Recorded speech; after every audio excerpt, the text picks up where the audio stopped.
जिया कब तक उलझेगा संसार विकल्पों में। जिया कब तक उलझेगा संसार विकल्पों में। कितने भव बीत चुके संकल्प विकल्पों में।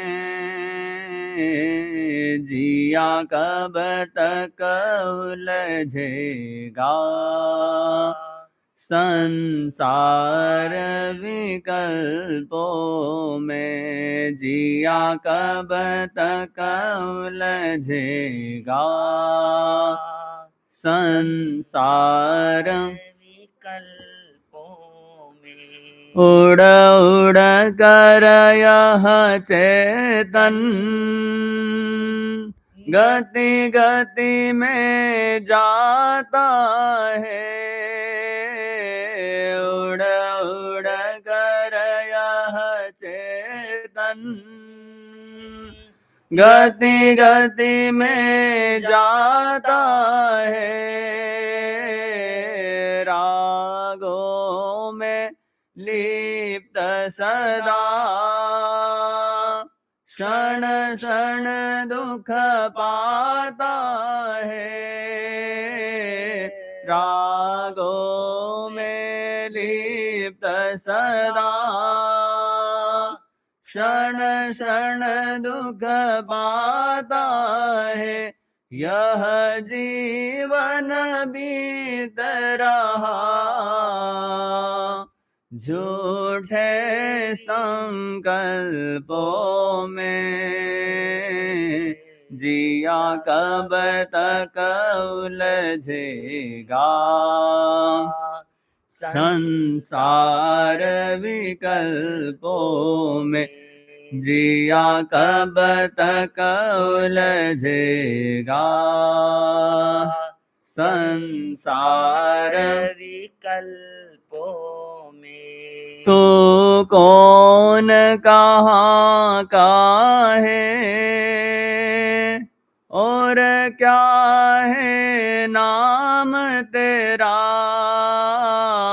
तू कौन कहाँ का है और क्या है नाम तेरा। आया किस घर से है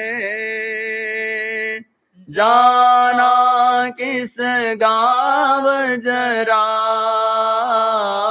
आया किस घर से है जाना किस गाँव जरा। अंतर्मुख हो जा तू तो सुख निर्विकल्पों में। जिया कब तक उलझेगा संसार विकल्पों में। जिया कब तक उलझेगा संसार विकल्पों में। यदि अवसर चूका तो भव भव पछताएगा। यदि अवसर चूका तो भव भव पछताएगा। यह नर भव कठिन महा किस गति में जाएगा। यह नर भव कठिन महा किस गति में जाएगा। अनगिनत जन्मों में, अनगिनत विकल्पों में, जिया कब तक उलझेगा संसार विकल्पों में, जिया कब तक उलझेगा संसार विकल्पों में, जिया कब तक उलझेगा संसार विकल्पों में, जिया कब तक उलझेगा संसार विकल्पों में।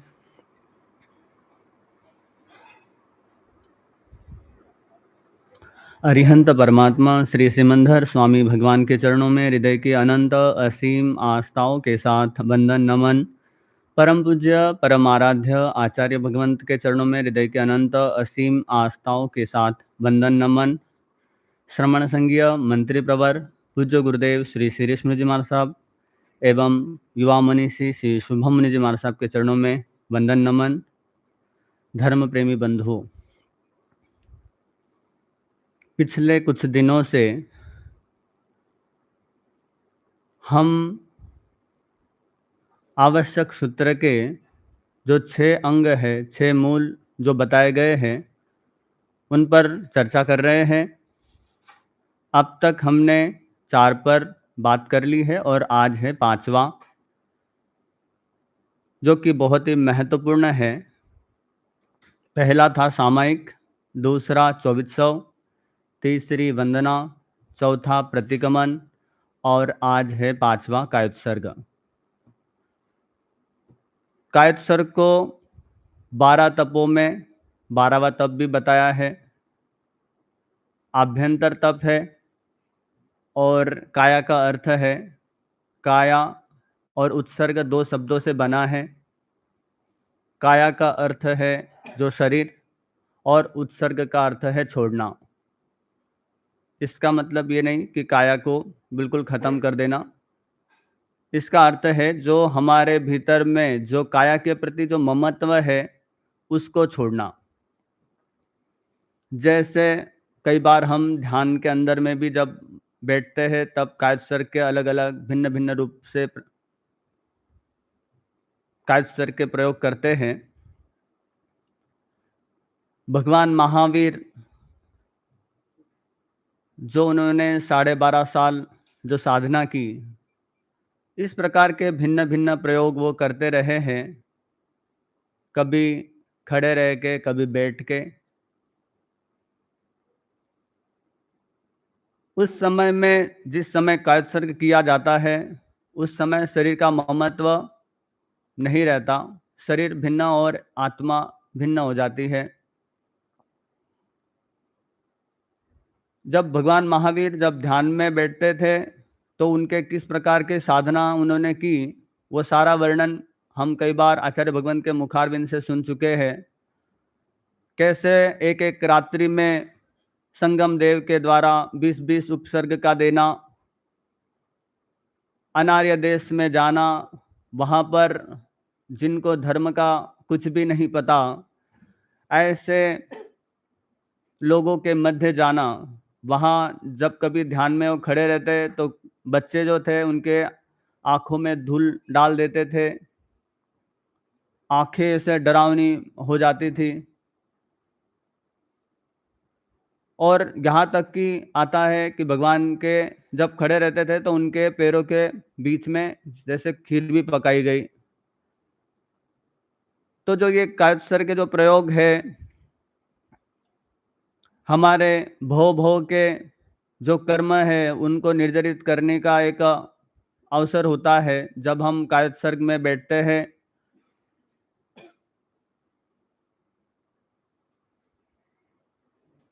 जब हम कायोत्सर्ग में बैठते हैं तो उस समय में चाहे सर्दी हो, गर्मी हो, किसी प्रकार के भी कोई भी कष्ट आए, उपसर्ग आए, तब भी हमें समभाव में रहना होता है।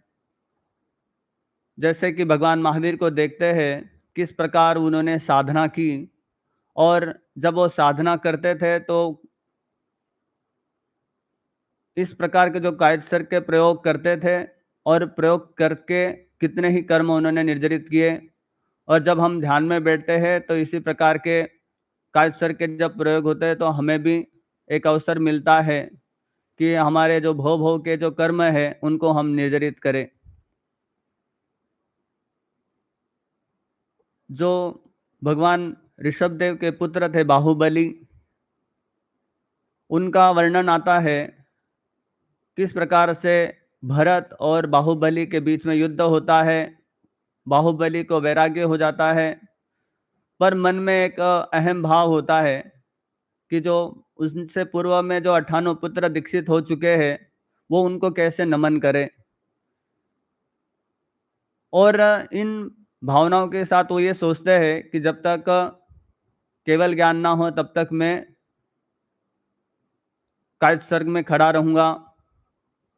और कितनी प्रबल साधना, एक वर्ष तक वो निरंतर ध्यान में खड़े रहते हैं। कहते हैं कि जो इतनी कठोर साधना, जो मतलब पक्षियों ने घोंसले बना दिए,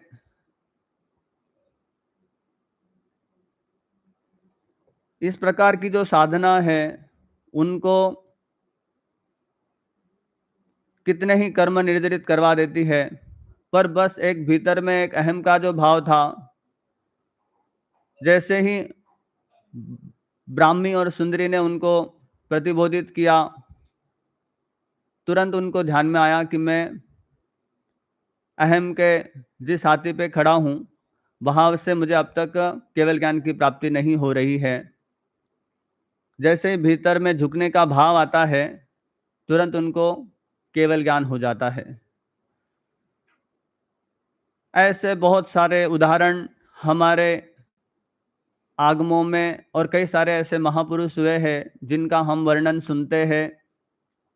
आचार्य श्री आत्माराम जी महाराज साहब, उनके बारे में भी कहा जाता है, जब उनका ऑपरेशन होना था उस समय उन्होंने डॉक्टर को कह दिया था कि किसी प्रकार का बेहोशी का इंजेक्शन ना दिया जाए। उनकी ये कायस्वर की साधनाएं थी, नहीं तो इतना आसान नहीं होता।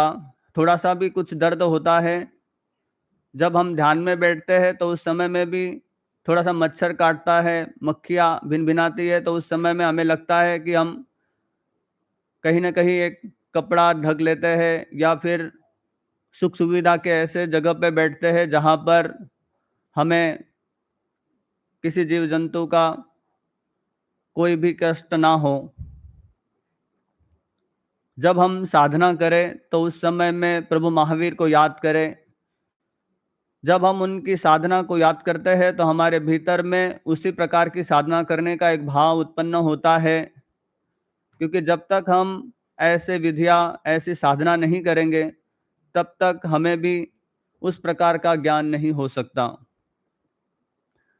जब हम कायस्वर्ग वगैरह जो है इसके अलग-अलग प्रयोग हैं। जैसे अगर हमें भूख लगी है तो उस समय थोड़ा वेट कर ले, तो वो एक निर्जरा का कारण बन जाता है। हमारे शरीर की आसक्ति टूटती है, ममत्व टूटता है। प्यास लगी है तो कुछ देर के लिए रुक जाए, तो वो एक निर्जरा का कारण बन जाता है। और ऐसी जो तपस्या हम करते हैं, ऐसी हम जब साधना करते हैं, तो जब ध्यान में बैठते हैं, तो वही साधना हमारे लिए एक आलंबन बन जाती है। दूसरा है कि जब हम ध्यान में कायस्वर्ग में बैठे, तो उस समय में कोई एक आलंबन, जैसे कि या तो फिर शरीर आत्मा की भिन्नता के साथ-साथ आत्मा के 8 गुण, एक गुण कोई ले ले, थोड़ा-सा उसका चिंतन करे और बिल्कुल स्थिर होके बैठ जाए। तो अलग-अलग इसकी विधियाँ हैं। आचार्य भद्रबाहु स्वामी जो हुए हैं, उन्होंने कायस्वर के 5 लाभ बताए हैं। उन्होंने कहा है, देहमयी जड़ शुद्धि, देह की और जो मति है, इनकी जो जड़ता है वो दूर होती है। जब हम कायस्वर की साधना करते हैं, तो वात पित्त कफ जो हमारे शरीर के अंदर में होते हैं वो दूर हो जाते हैं। और दूसरा बताया है कि मति की जड़ता दूर होती है, यानी हमारी जो स्मरण शक्ति है वो बढ़ जाती है। तीसरा उन्होंने बताया है कि सुह दुख तितिक्षया अनुपेहा, सुख और दुख जो होते हैं उनकी जो तितिक्षा सहन शक्ति है जो वो बढ़ जाती है। उस समय में क्योंकि एक आसन में स्थिर होते हैं। एक उदाहरण मैंने भी कुछ दिन पहले पढ़ा था, उसमें उन्होंने बताया था कि एक कोई बाहर के व्यक्ति थे, जब वो कहीं जा रहे थे, यात्रा पे थे, तो उनको भयंकर शरीर के अंदर में पीड़ा हो रही थी। तो उन्होंने एक ध्यान के प्रयोग ऐसे कोई किताब वगैरह थी, तो उस किताब में लिखा गया था कि आप जो पेन हो रहा है, जो दर्द हो रहा है, उसको देखते रहें। एक व्यक्ति को तो विश्वास था, दूसरे को नहीं था, पर जब उन्होंने प्रयोग किया, तो वो जो दर्द जो है, वो दूर होता रहा। तो इस प्रकार से जब हम साधना करते हैं, तो वो सुख-दुःख का जो संवेदन होता है, थोड़े समय तक का रहता है और फिर धीरे-धीरे वो दूर हो जाता है। प्रारंभ में थोड़ा-सा हमें तकलीफ होती है। जब आप कभी ध्यान में बैठते हैं, तो आपने देखा होगा कि थोड़ा-सा दर्द होता है कुछ समय के लिए, पर फिर भी अगर हमारा संकल्प मजबूत होता है, तो उस समय में वो जो दर्द जो है वो कम होता जाता है। पर प्रारंभ में दर्द कई बार बढ़ भी सकता है, पर हमारा संकल्प जितना मजबूत होगा, उतनी गहराई से हम उस साधना में प्रवेश कर पाएँगे। चौथा बताया है अनुप्रेक्षा, कि जब हम साधना करते हैं, तो अलग-अलग भावनाओं पे अनुप्रेक्षा करते हैं। जब उसके ऊपर हम चिंतन करते हैं, एकाग्रता हमारी बढ़ती है, तो वो एक आलंबन के तौर पर बताया गया है। पर वो बाद में पर उसको आलंबन को भी छोड़ना होता है। पर प्रारंभ में एक भूमिका होती है, क्योंकि हमारी अभी वो तैयारी नहीं होती, तो धीरे-धीरे एक आलंबन के साथ हम प्रारंभ करते हैं, तो धीरे-धीरे उस गहराई में हम प्रवेश करते हैं। हमारे भीतर में वो स्थिरता आती है। और पाँचवा बताया गया है कि ध्यान में जब हम कायस्वर्ग में रहते हैं, तो एक ध्यान का बताया गया है कि उसमें शुभ ध्यान और शुभ लेशा जो होती है, उनकी प्रबलता रहती है, और मतलब हम लंबे समय तक उनका चिंतन कर सकते हैं। उन लेशाओं में जैसे कि 3 जो प्रशस्त है और 3 अप्रशस्त है, और शुक्ल ध्यान, धर्म ध्यान वगैरह इस तरह के जो आर्त ध्यान, रुद्र ध्यान को छोड़ के हम धर्म ध्यान, शुक्ल ध्यान में हम प्रवेश करते हैं। जैसे तस्य उत्तरी के पाठ में बताया गया है कि कायस्वर्ग जो है वो क्यों किया जाता है, तो उसमें 5 कारण बताए गए हैं। तस्य उत्तरी करनेनम, यानी कि जो हमारे अंदर में जो अतिचार जो लगे हैं, उनकी आत्मा की निर्मलता के लिए हम उस समय में कायस्वर की साधना करते हैं। दूसरा बताया प्रायश्चित्त करनेनम, पापों का जो प्रायश्चित करने के लिए। तीसरा विसोही करनेनम, आत्मा की विशुद्धि के लिए। चौथा बताया है विसल्लीकरणम, आत्मा के अंदर में जो शल्य लगे हैं, माया निदान और मिथ्या दर्शन शल्य, जो ये शल्य दूर हो, इसके लिए हम कायस्वर की साधना करते हैं। और पांचवा बताया है पावानम कम्मानम निघायन ठाए, पाप कर्मों का नाश करने के लिए। तो 5 कारण होते हैं जब हम कायस्वर्ग करते हैं। और कायस्वर्ग में इसमें आगार भी बताए गए हैं, जैसे उस्सस्येनम से लेकर सुमेम दिट्टि संचालहिम तक 12 आगार बताए गए हैं। और इसमें काल, जब तक हम जाओ अहोरत्तम, जाओ अरिहंतानम भगवंतानम नमो कारणम, जब तक हम नवकार मंत्र का स्मरण ना कर ले, तब तक एक काल हमारा एक निश्चित रहता है। जब हम ध्यान में बैठते हैं, तब भी हमें एक सूचना दी जाती है कि कायस्वर का समय पूर्ण हुआ। तो जब तक हम कायस्थ सर्ग में है तब तक हम उस स्थिरता को प्राप्त करें। फिर आगे के जो सूत्र है बताया गया है, ताव कायम ठानेनम मोनेनम झानेनम अप्पानम ओसरामी। जब तक शरीर को एक स्थान में रखूंगा, जब तक हमने कायस्थ का जो संकल्प लिया है तब तक के लिए, और मौन वृत्ति वचन की स्थिरता, और आगे झानेनम एकाग्र ध्यान वृत्ति में स्थिर होने के लिए, अप्पानम यानी अपनी आत्मा से पाप कर्मों को छोड़ता हूँ, यानी विभाव का त्याग करता हूँ और स्वभाव में प्रवेश करता हूँ। इस प्रकार हम कायस्थ सर्ग को कर सकते हैं। कायस्थ सर्ग जो है हमारे बहुत सारे कर्मों की निर्जरा करता है। ये जो 6 आवश्यक है, इसमें ये कायस्थ सर्ग जो है बहुत ही महत्वपूर्ण है। जब भी हम कायस्थ सर्ग करें तो हमारे भीतर में ये भाव रहे कि हम अपने शरीर को स्थिर रखें, और जब भी कहीं पेन वगैरह, दर्द वगैरह भी हो रहा है और जो प्रयोग बताया गया है उसको भी करते रहे, तो निश्चित रूप से कायस्थ सर्ग की साधना विधि से आप अपने अनंत कर्मों की निर्जरा कर सकते हैं। इन्हीं भावनाओं के साथ ओम शांति।